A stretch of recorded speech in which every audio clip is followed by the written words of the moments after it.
കുറുവാ സംഘം പരത്തിയ ഭീതിക്ക് പിന്നാലെ തമിഴ്നാട്ടിലെ കുപ്രസിദ്ധ മോഷണ സംഘമായ ഇറാനി സംഘവും കേരളത്തിലേക്ക്.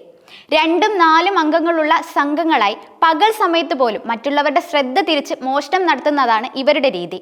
കുറുവാ സംഘത്തെ പോലെ ക്രൂരമായ ആക്രമണ രീതികൾ പുറത്തെടുക്കാതെ ഒതുക്കത്തിൽ മോഷണം നടത്തുന്ന സംഘം മോഷണം കഴിഞ്ഞാലുടനെ തമിഴ്നാട്ടിലേക്ക് വണ്ടി കയറും. മുൻപ് കോട്ടയത്തും രാജാക്കാടും ജുവലറികൾ കേന്ദ്രീകരിച്ച് മോഷണം നടത്തിയത് ഇറാനി സംഘമാണെന്ന് പോലീസിന് സൂചന ലഭിച്ചിരുന്നു.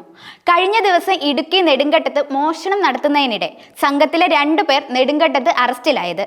കേരളത്തിൽ ഉൾപ്പെടെ ദക്ഷിണേന്ത്യൻ സംസ്ഥാനങ്ങളിൽ നിരവധി മേഖലകളിൽ മോഷണം നടത്തിയിട്ടുള്ളവരാണ് അറസ്റ്റിലായത്.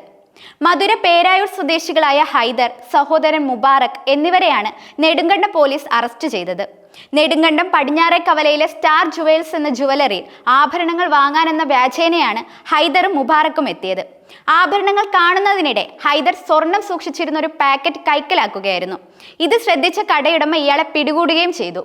കൂടെ ഉണ്ടായിരുന്ന മുബാറക് കടയിൽ നിന്നിറങ്ങി ഓടുകയായിരുന്നു. ബസ്സിൽ തമിഴ്നാട്ടിലേക്ക് കടക്കാനുള്ള ശ്രമത്തിനിടെ ശാന്തൻപാറ പോലീസ് ഇവരെ അറസ്റ്റ് ചെയ്തു. ഇവർക്കെതിരെ കേരളത്തിലും തമിഴ്നാട്ടിലും മോഷണ കേസുകളുണ്ട്. നിരവധി മോഷണങ്ങൾ നടത്തിയിട്ടുള്ള ഇവർ തമിഴ്നാട് ഇറാനി ഗ്രൂപ്പിലുള്ളവരാണ്.